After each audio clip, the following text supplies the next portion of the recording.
able to bear the preaching of the gospel. They will either turn against it with the fierceness of an animal or they will be converted.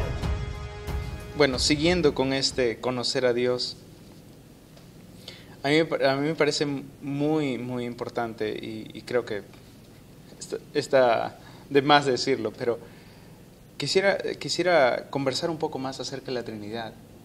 ¿Por qué esta doctrina es tan importante y más para el nuevo creyente? Wow. Tú me dijiste que íbamos a tener una charla muy, muy fácil y ahora me estás preguntando sobre la Trinidad. Sí, es una doctrina, no se puede exagerar la importancia de la Trinidad en el cristianismo, porque es una de las doctrinas que separa al cristianismo de todas las demás religiones. Uh-huh. Es una doctrina bíblica y muy importante para la vida cristiana. Es una doctrina muy práctica. Pero en vez de hablar hoy día al nivel de los eruditos, sería mejor hablar al nivel de los nuevos creyentes para explicar algunas cosas acerca de la Trinidad. Ahora, anticipando tu pregunta, yo he traído algunas notas y lo primero que necesitamos ver es que hay misterios en las Escrituras que no vamos a resolver en esta vida. Necesitamos simplemente afirmar la verdad que Dios nos ha revelado. Y con respecto a la Trinidad, hay misterio, de verdad. Pero también hay misterio con respecto a la omnisciencia de Dios o la omnipresencia de Dios. Pero en la Trinidad, lo que tenemos que hacer, especialmente para el nuevo creyente, es simplemente afirmar la verdad que Dios nos ha dado. Dios es uno. Uh-huh. El cristianismo no tiene tres dioses, como algunas sectas dicen acerca de nosotros. No tenemos tres dioses. Dios es uno. Pero a la vez tenemos que afirmar de la Escritura, ¿no?, que el Padre se llama Dios. Tiene los atributos de Dios y hace las obras de Dios. El Hijo, podemos decir lo mismo, se llama Dios. Uh-huh. Tiene los atributos de Dios y hace las obras de Dios. El Espíritu Santo, igual. Entonces, una vez yo estaba hablando con un testigo y él dijo, si tú no me puedes explicar cómo Dios puede ser uno y Dios puede ser tres, no voy a creerlo. Y yo le dije, bueno, ¿puedes explicarme cómo funciona la electricidad? Y él me dijo, no. Entonces, ¿vas a quedarte en la oscuridad simplemente porque no puedes explicar cómo funciona? Tú sabes que es una realidad, pero como ser humano tú tienes limitaciones. Uh-huh. Es lo mismo, yo afirmo lo que la Biblia afirma. Y Dios es uno y hay tres personas que son Dios.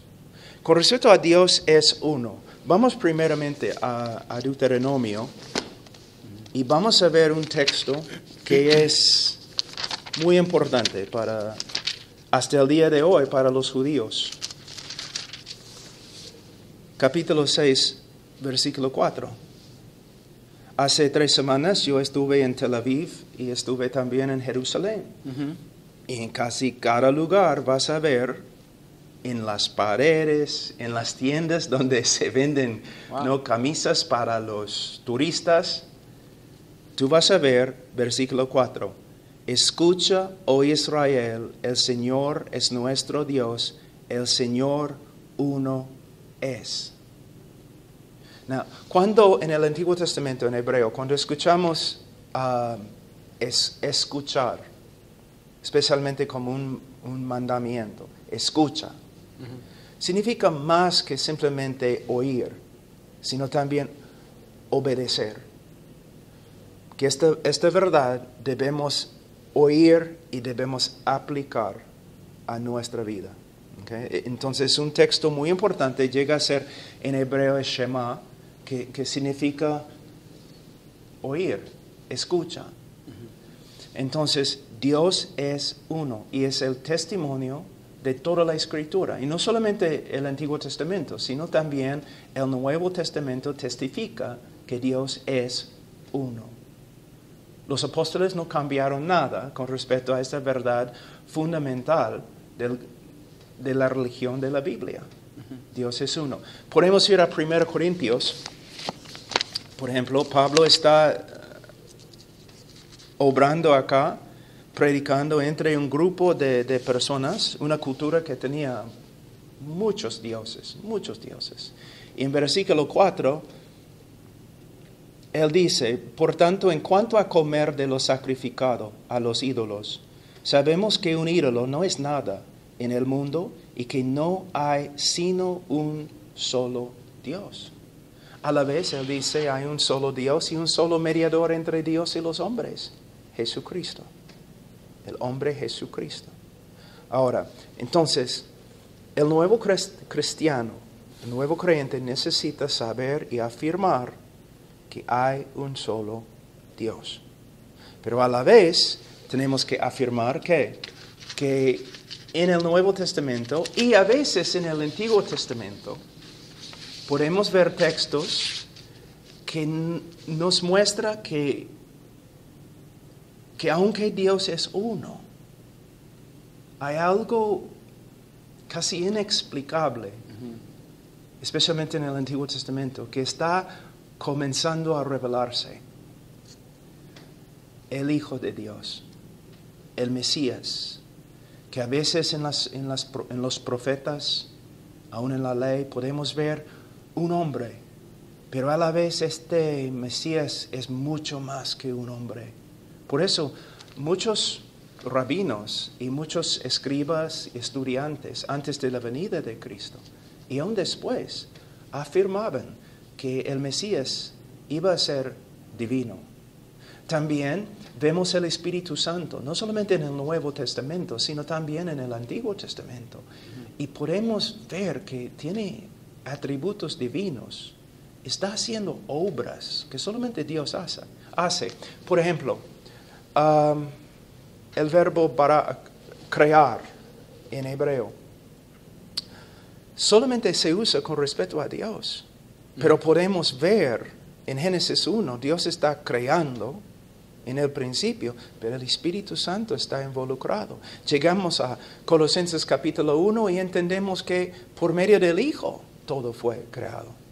Entonces, la idea de que hay tres personas que son igualitas divinas, igualmente divinas, no es solamente una doctrina nuevo testamentaria, sino también se encuentra en la ley, la literatura de sabiduría y también en los profetas. Es muy importante. Ahora, vamos a ver, ahora, voy a cambiar página aquí, la hoja. Vamos a ver algunas cosas acerca de la Trinidad. Y para hacerlo, primeramente vamos a Mateo 28. Y vamos a ver algo que es, por lo menos, muy interesante.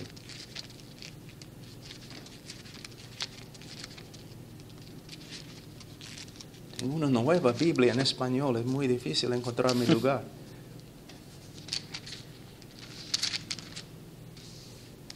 En la Gran Comisión, dice en versículo 18, y acercándose Jesús les habló diciendo, toda autoridad me ha sido dada en el cielo y en la tierra. Ahora,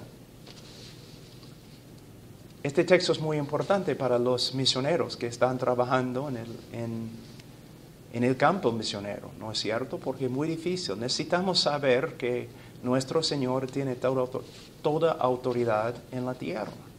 Pero no solamente en la tierra, en el cielo. Entonces, ¿de verdad Dios va a dar autoridad, una autoridad así, a un mero hombre? No lo creo. Aquí mismo, en este texto de la Gran Comisión, tenemos una declaración muy clara de que Jesús es más que un ángel, más que un hombre, más que un Dios pequeño. Ujú. Es Dios de verdad. En el sentido más estricto de la palabra, Jesús es Dios. Pero aquí tenemos también algo acerca de la Trinidad. Dice en versículo 19, id pues y haced discípulos de todas las naciones, bautizándolos en el nombre del Padre y del Hijo y del Espíritu Santo. Quizás un nuevo creyente dice o pregunta, ¿qué tiene que ver con la Trinidad? Bueno, no solamente es el hecho que se mencionan acá el Padre, el Hijo y el Espíritu Santo, sino dice en el nombre del Padre, del Hijo y del Espíritu Santo. Debe decir lo siguiente, en los nombres del Padre, del Hijo y del Espíritu Santo. Pero dice en el nombre singular de 3 personas, plural. Entonces aquí podemos ver no solamente que Dios es uno, un solo nombre, pero a la vez 3 personas. Y el hecho que tenemos Padre, Hijo y Espíritu Santo juntos así, ¿cómo vamos a poner Jesús o el Espíritu Santo en el mismo nivel del Padre si no son iguales al Padre? ¿Me entiendes? Ujú. Entonces, en este texto, es un texto acerca de la Gran Comisión, podemos ver algo de la Trinidad. Y cuando un cristiano se bautiza, no solamente es una proclamación pública acerca de su identificación con el cristianismo, con Jesús, pero se bautiza en el nombre del Padre, del Hijo, del Espíritu Santo. Muy importante. Y también podemos verlo en 2 Corintios. Ujú. Vamos a 2 Corintios un ratito. Capítulo 13.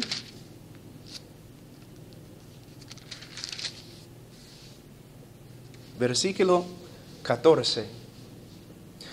¿Qué estoy haciendo? Antes de leer el texto, Ujú. estoy leyendo de textos que al principio una persona va a decir, ¿qué tiene que ver con la Trinidad? Son textos que tienen que ver con otra cosa. Lo que estoy mostrando es que aún en las referencias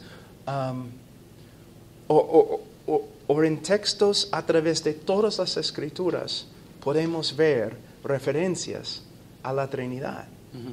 Y son inexplicables. De una forma, los textos serían blasfemos. ¿Blasfemos? Sí. Si Jesús no es igual a Dios, si el Espíritu Santo no es igual al Padre y al Hijo. En versículo 14, la gracia del Señor Jesucristo, el amor de Dios y la comunión del Espíritu Santo sean con todos vosotros. El hecho que se mencionen juntos, el hecho que Jesús, y en griego es muy importante, el orden, el hecho que Jesús se menciona antes del Padre. ¿Cómo va a escribir esto Pablo si Jesús no fuera igual al Padre?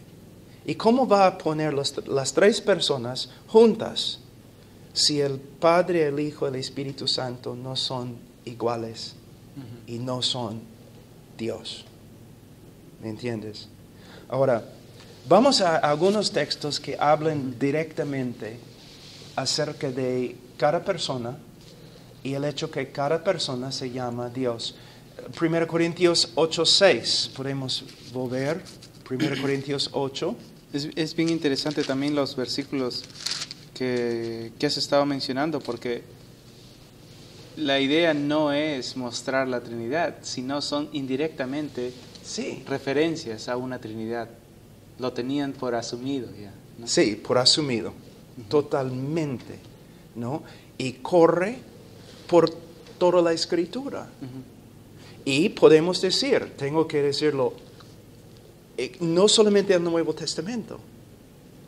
Si somos honestos, tenemos que reconocer en el Antiguo Testamento lo mismo. que el Mesías, ¿quién es?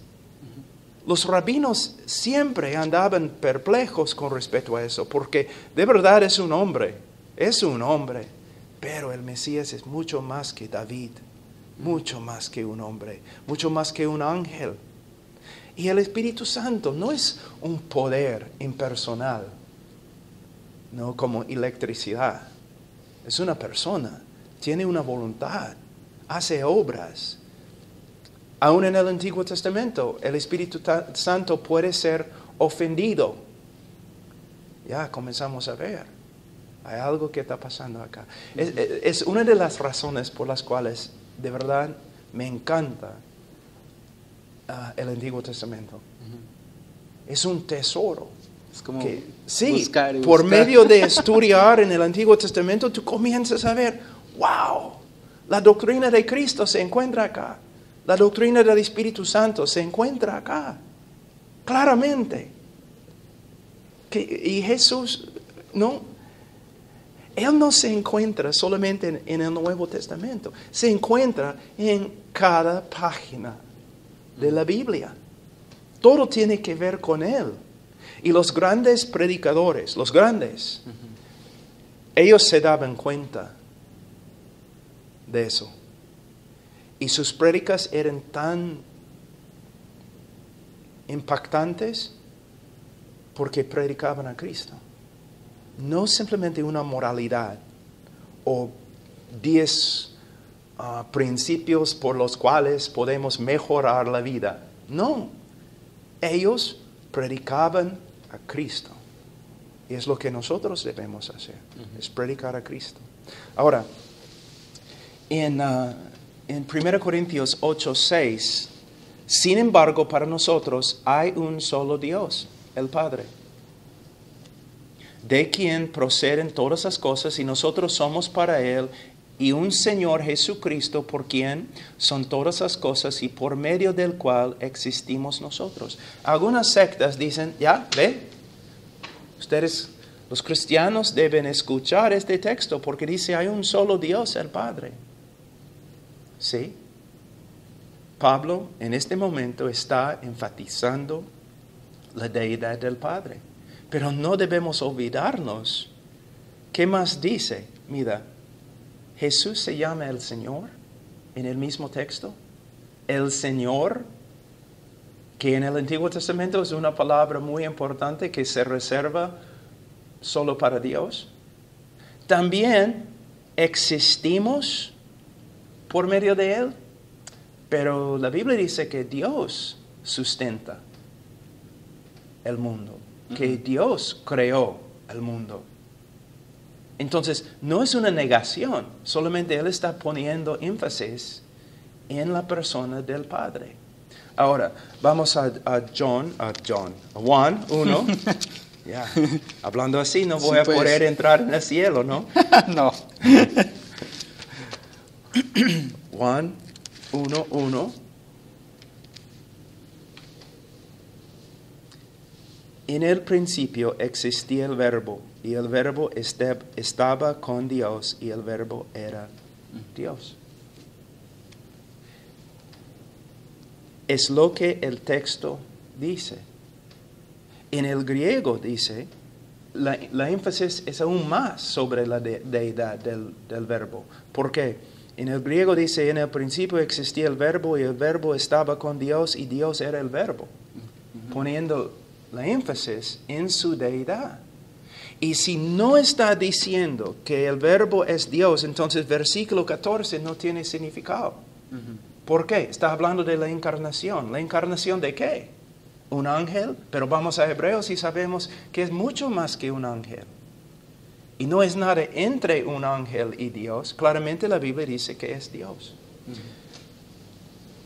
A veces los testigos de Jehová, o mejor dicho, los testigos sin Jehová, vienen a la puerta y un nuevo creyente contesta. Y comienzan a hablar de la deidad, o los testigos negando la deidad de Jesús. Y siempre dicen a los nuevos creyentes, pero si tú supieras Si tú pudieras leer el griego, sabrías que en el griego claramente no dice Dios, sino un Dios. Cuando ellos vienen a mi casa y dicen que tal cosa, yo siempre digo, ¿de verdad? ¿Es lo que dice? Wow, en griego. ¿Tú lo sabes? ¿Tú sabes que dice en griego un Dios? Sí, claro. Un ratito. Yo voy a mi biblioteca, traigo mi Nuevo Testamento en griego. Y yo les doy mi Nuevo Testamento. Muéstrame.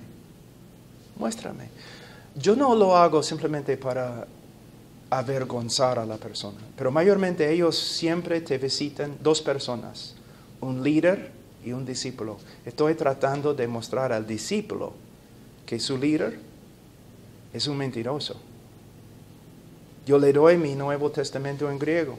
Aquí, Señor, muéstrame.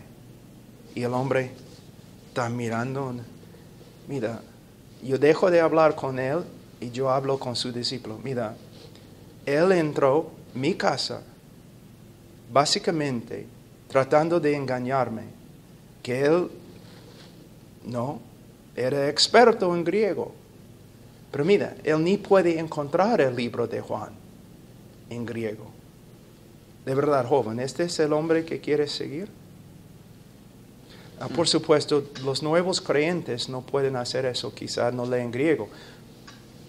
Pero no deben tener miedo cuando los testigos vienen con su conocimiento de griego, porque no tienen conocimiento de griego. Otra cosa que es muy importante, si podemos, vamos a volver a este asunto de los testigos, porque yo voy a explicar cómo yo testifico a los testigos después. Pero la Biblia claramente aquí en Juan 1:1 dice que el verbo es Dios. Luego podemos ir a Hechos, capítulo 5, y vemos en versículo 3, ¿no?, la historia, el castigo de Ananías y Zafira.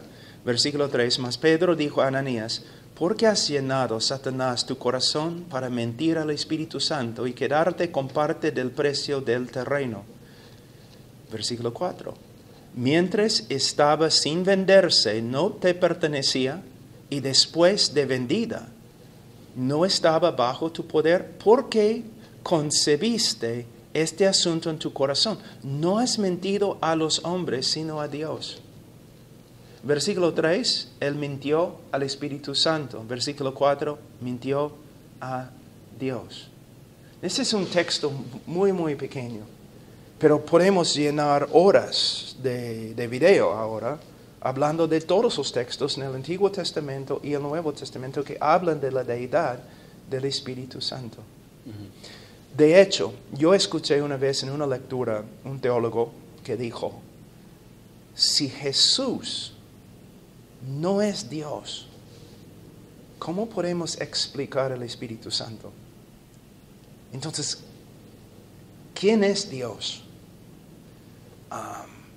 ¿Hay dos personas? Porque no podemos negar que los atributos de Dios y también las obras de Dios también pertenecen al Espíritu Santo. Entonces, tenemos textos directos que hablan de tres personas verdaderas y tres personas distintas. El Padre, el Hijo, el Espíritu Santo, y son Dios. Bueno, gracias, hermano. Es tan importante y a la vez tan ignorado esta doctrina, ¿no? Sí. Que ignorada en los púlpitos, ¿no?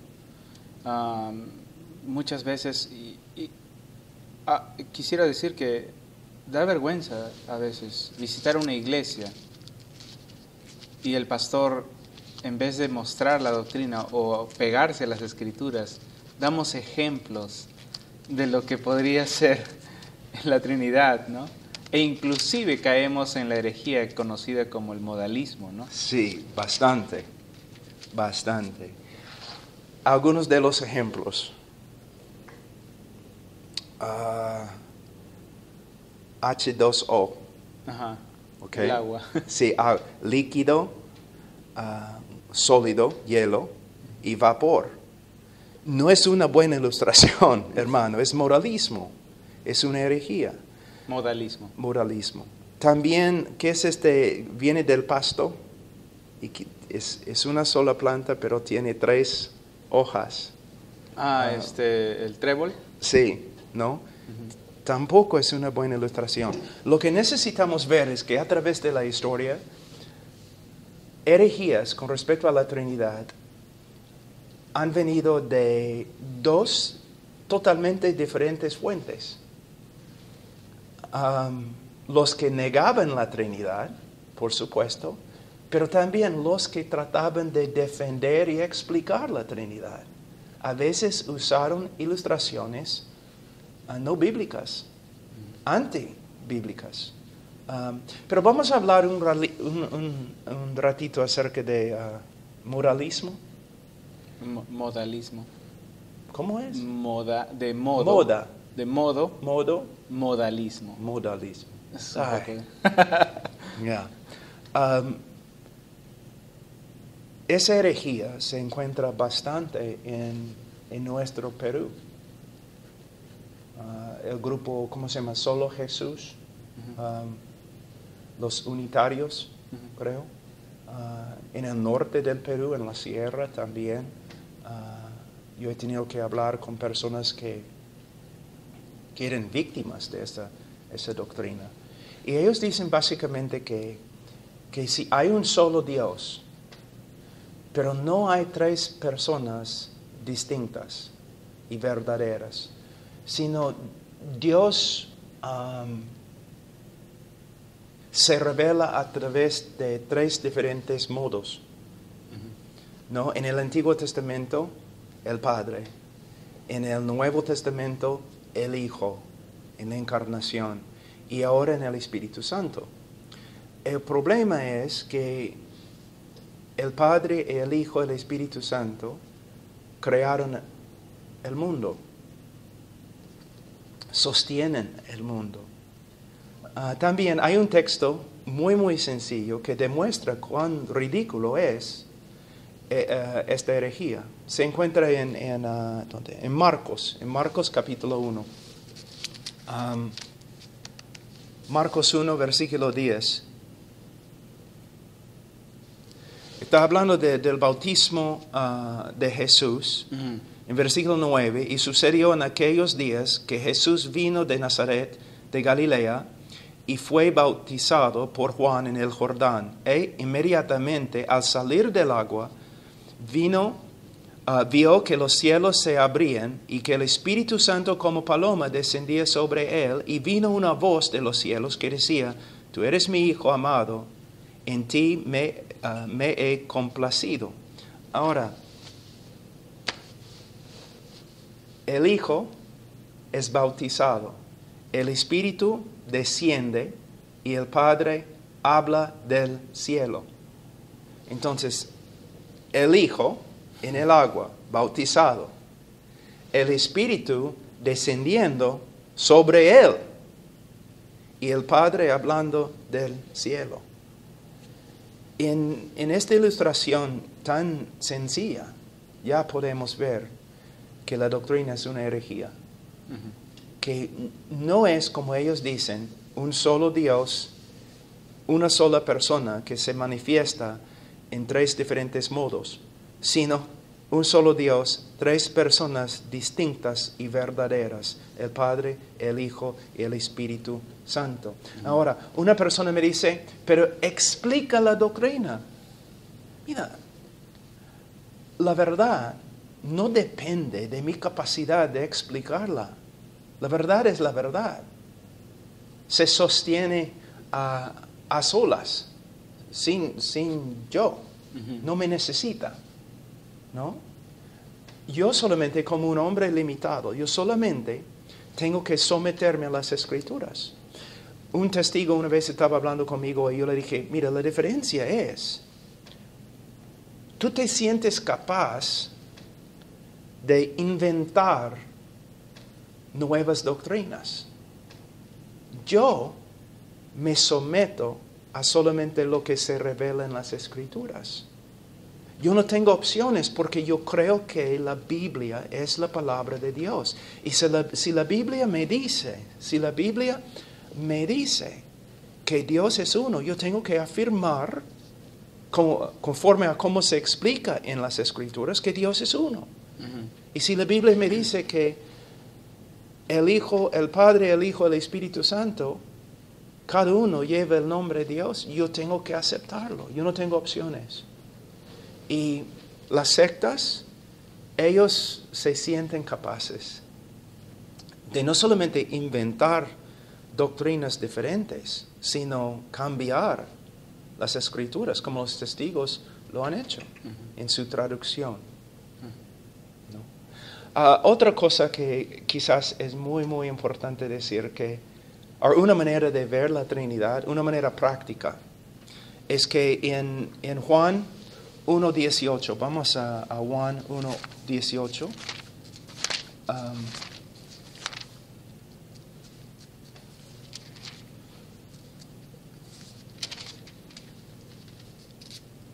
Nadie ha visto jamás a Dios. El unigénito Dios que está en el seno del Padre, Él le ha dado a conocer. Entonces, el Padre es el Dios invisible, que según las Escrituras nadie lo ha visto, nadie, no en su plena gloria, pero Jesús sí, y Jesús nos ha explicado quién es Dios, por medio de su encarnación y por medio de sus obras y por medio de sus enseñanzas. Entonces el Padre es el Dios invisible, el Hijo es el Dios encarnado. Y podemos ver de un texto que ya hemos leído, versículo 1 y versículo 14 del libro de Juan. ¿No? En versículo 1, en el principio existía el Verbo y el Verbo estaba con Dios y el Verbo era Dios. 14, y el Verbo se hizo carne y habitó entre nosotros. Y vimos su gloria, gloria como del unigénito del Padre, lleno de gracia y de verdad. La palabra habitar acá se puede, en griego, es más que Él tabernaculó entre nosotros, se puede decir. No, en el Antiguo Testamento, durante los reinados de David, Salomón, durante las épocas del templo, Dios habitó dentro del templo. Pero ahora Dios en su plenitud habita dentro de la persona de Jesús. Y al final, en Romanos 8, con respecto al Espíritu Santo,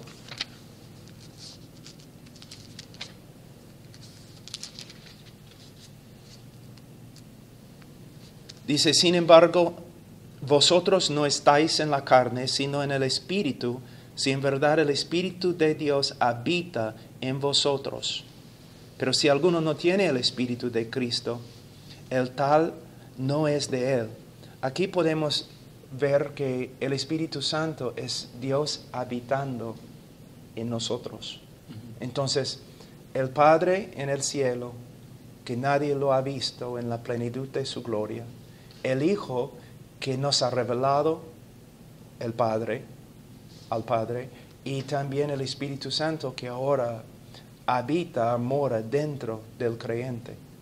Y también en el texto que yo leí hay algo muy interesante.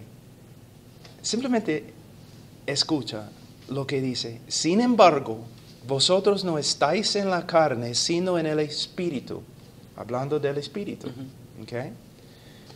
Si en verdad el Espíritu de Dios habita en vosotros, pero si alguno no tiene el Espíritu de Cristo, el tal no es de Él. En un texto que no tiene como su propósito principal enseñar la Trinidad, enseña la Trinidad. Entonces es una doctrina en la cual podemos confiar, es una doctrina que tenemos que creer si de verdad somos cristianos. Uno que niega la Trinidad no es cristiano. No es. Como un pequeño paréntesis, estábamos estudiando las escrituras y esta idea de que a Dios, este Dios invisible, Cristo lo ha dado a conocer. Por un tiempo en mí era como que, bueno, no lo podemos ver porque nosotros estamos en una esfera, en un reino material, ¿no? Pero al estudiarlo, realmente tiene mucho sentido lo que la palabra dice, es invisible, porque nosotros, seres finitos, no podemos captar, no podemos visualizar con nuestros ojos, con la visión, vamos a decir así, a este Dios en su plenitud. Sí. Es un Dios eterno, es un Dios infinito. Y a la vez, el hecho que es el Dios invisible no es el resultado de nuestras limitaciones humanas, sino Él es espíritu. Él es espíritu. Otra cosa, la énfasis que se pone a veces en el Antiguo Testamento y acá en el Nuevo Testamento, que Dios es invisible, es una prohibición contra la idolatría. Cada vez que nosotros creamos una imagen, estamos distorsionando quién es Dios. ¿No? Aún los dibujos acerca de la persona de Jesús. Yo recuerdo una historia en India. Un misionero estaba repartiendo folletos y una jovencita que recién se había convertido pasó por ahí y él le dio un folleto. Y ella regresó después de 5 minutos llorando. Y el misionero dijo, ¿por qué estás llorando? ¿Qué pasa? Y ella le miró el folleto y el folleto tenía un dibujo de supuestamente la cara de Jesús. Y él dijo, la chica dijo, la hermana, oh hermano, yo pensaba que él era mucho más glorioso que lo que se ve acá. Entonces cada dibujo, cuadro, imagen de Dios, aún de Jesús, es una distorsión de la gloria de su persona. Y tengo que decirles, muchas de las imágenes de Jesús en cuadros, los icons, ¿cómo se dice? Iconos, estatuas. Wow, ni parecen, no son hermosos, son feos, asustan. Y muchos son muy femeninas. Y es una distorsión completa de quién era Jesús, el hombre, y quién es. Entonces debemos tener bastante cuidado, aún en la literatura, que damos a los niños.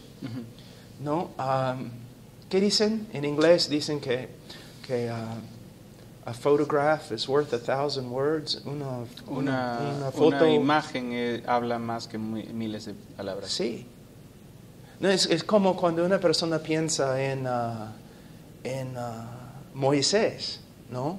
Y el éxodo de Egipto. Muchas veces toda su idea del éxito proviene de la película por Cecil B. DeMille, ¿no? Con Charlton Heston, que con las escrituras o en las películas acerca de Jesús. Jesús es más gringo que todos los demás que están alrededor de él, más alto, más hermoso. El único con cabello largo. Sí, el único con cabello largo, ojos verdes. Entonces, necesitamos tener bastante cuidado, y simplemente pegarnos a las escrituras. Take those stupid video games of yours and crush them under your feet. Throw the TV out the window. You were made for greater things than these. You're a child of the King. Nothing on this earth can satisfy. Nothing. I want the power of God on my life. Then something's got to go. I want to know Him. Then some separation has to occur. Anything it takes, you have to literally be before the Lord. Lord, anything it takes.